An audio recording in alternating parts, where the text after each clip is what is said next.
Hello, gorgeous souls. Jumping in. Hope you're having a great start of the week. And today, really want to talk about the importance of valuing, respecting, and loving ourselves. And often, obviously with tall poppy syndrome in Australia, we're often, you shouldn't love yourself too much or anything. Often that can come from our ego sense of insignificance, which is when we feel the need to get more external validation. When you are solid as a rock with your own value, with your own significance as a person, you know your own inherent worthiness.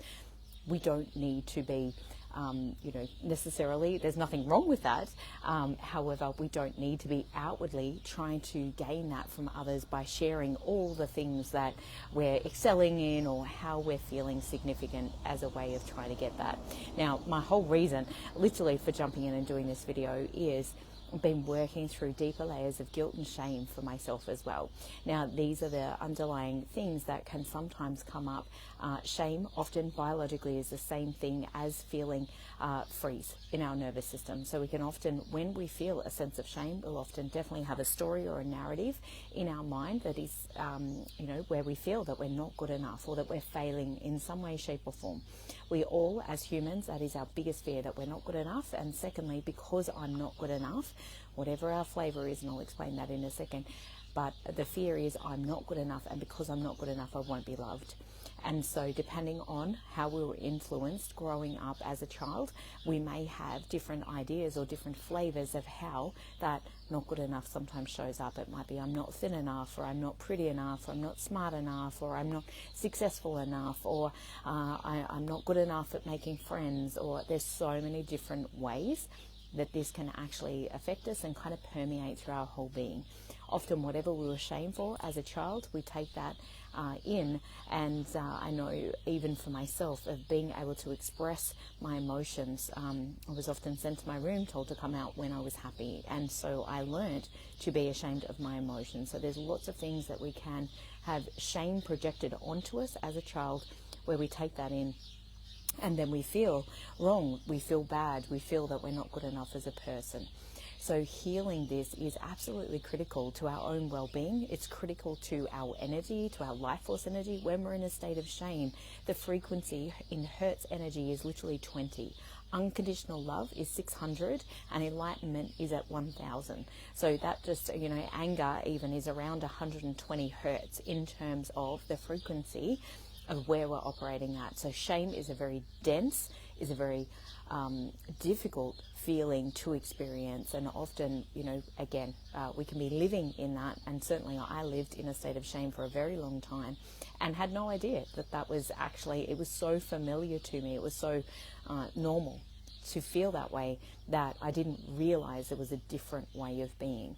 And so really taking time to question any narrative, any story that is disempowering or that robs us from feeling our own inherent worthiness. Now, the tricky part with this is that often, in my experience, and certainly in the experience of many of my clients, life is a mirror, meaning how I feel about myself, my relationship with myself attracts that from other people. So if I'm feeling that I'm not good enough, if I'm feeling ashamed of myself, if I'm feeling critical of myself, often I will attract that experience from others.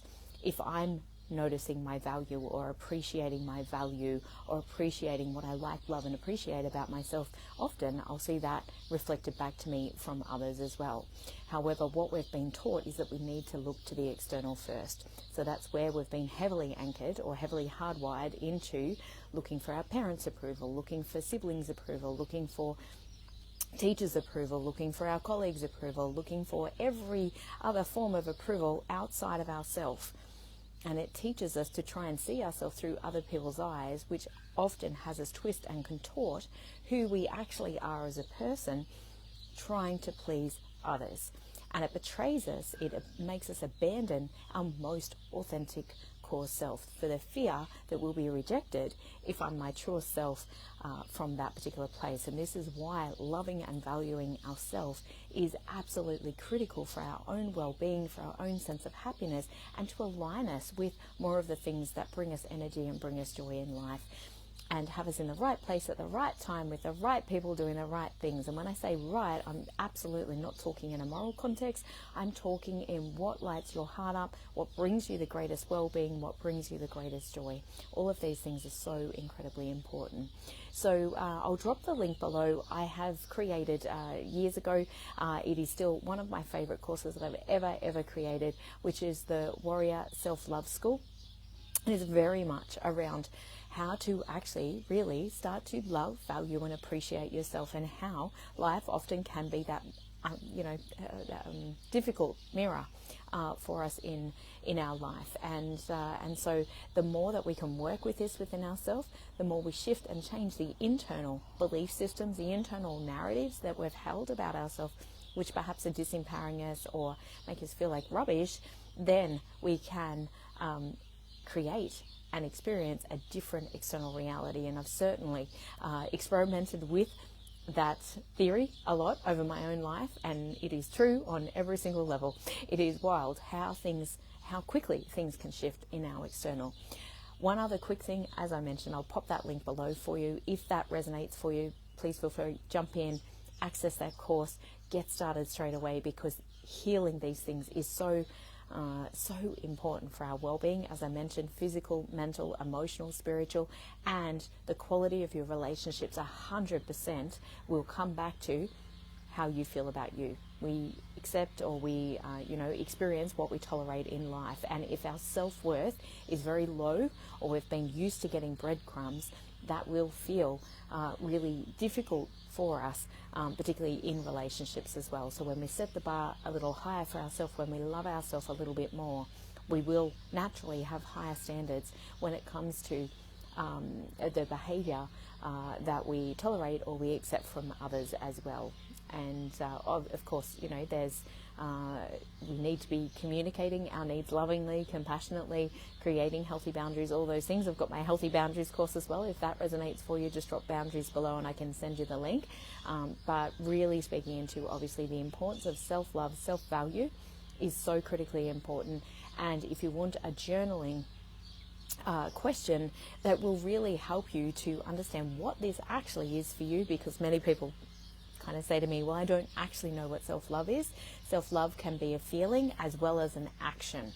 And there's many things that we may do out of a sense of self-love for ourselves. Eat healthy, nutritious food, or it might be taking a walk or doing something fun that we love. It could be a luxury bath, or when I say a luxury bath, it might be, with the rose petals or the rose oils or something really lovely in it, or it might just be, 5 minutes outside having a cuppa in the sunshine. So again, self-love is whatever you feel would fill your cup or feels loving to you.